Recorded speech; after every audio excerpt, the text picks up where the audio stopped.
STP, SUP और GSN महाज की जानिब से लेबर हॉल में पीपीपी सिंध सरकार और एमक्यूएम की वक्त से पहले कराने वाले आदमशुमारी के खिलाफ आदमशुमारी जागरूकता कॉन्फ्रेंस मुनक़िद की गई। ये डिजिटल जेका आदमशुमारी उनखे रोकियो वञे। ॿियो इहो आहे त सिंध जे माण्हुनि खे ख़दशा आहिनि, जेके लखें घर उन्हनि जा जेके टही विया आहिनि उहे सर्वे मां रहिजी वेंदा ऐं उन सां गॾोगॾु जेको आहे ऐं सिंध खे जेको आहे वॾो नुक़सानु थींदो। उनजे करे सिंध हुकूमत ऐं वफ़ाक़ी हुकूमत खां मुतालबो आहे त डिजिटल आदमशुमारी 5 सालनि बजाए अॻ में करण खां बजाए 10 साल पूरा करे पोइ आदमशुमारी कराई वञे।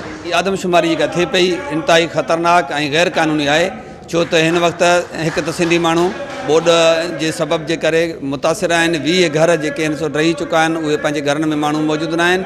ऐं उन खां अलावा जेको आहे सो एमक्यूएम ऐं पीपल्स पार्टी हिकिड़ी मिली भगत आहे जेका सिंधी माण्हुनि खे घटि ॾेखारे ऐं इक़्तदार में एमक्यूएम खे भाङे भावार ॾियण जे लाइ अहिड़े क़िस्म जी कुदी हरकत कई अथनि। असीं इन आदमशुमारी खे रद्द था कयूं।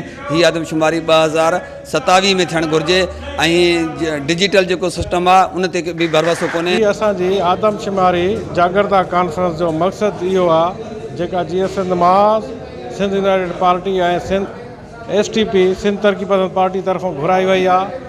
असीं इहो चऊं था ख़ासि करे पीपल्स पार्टी वारनि खे त तव्हां जेको हीअ आदमशुमारी गैर क़ानूनी तव्हां घुराए रहिया आहियो, उनजो मक़सदु असां सम्झूं था त तव्हां एमक्यूएम खे ख़ुशि करण लाइ घुरायो था।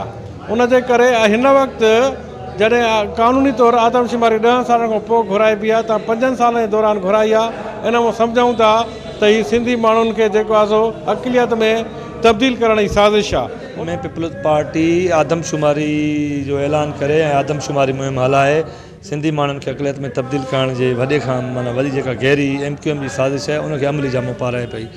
सिंध जे अंदरि ताज़ी माना गुज़िरियल ॿोॾ वारी सूरत हाल खां पोइ लॻभॻि 2 करोड़ माण्हू पंहिंजे घरनि खां दरबदर आहिनि। 20 लख घर जेके आहिनि सर्वे में उहे सिंध जा जेके आहिनि उहे डैमेज थियल आहिनि। त अहिड़े हालतुनि में आदमशुमारी जो ऐलान करणु साफ़ ज़ाहिर आहे त एमक्यूएम खे ख़ुशि करे ऐं सिंधी माण्हुनि खे अक़लियत में तब्दील करे सिंधी माण्हुनि खे हक़ हक़मत खसण जी हिकिड़ी वॾे खां वॾी गहरी साज़िश पई थिए।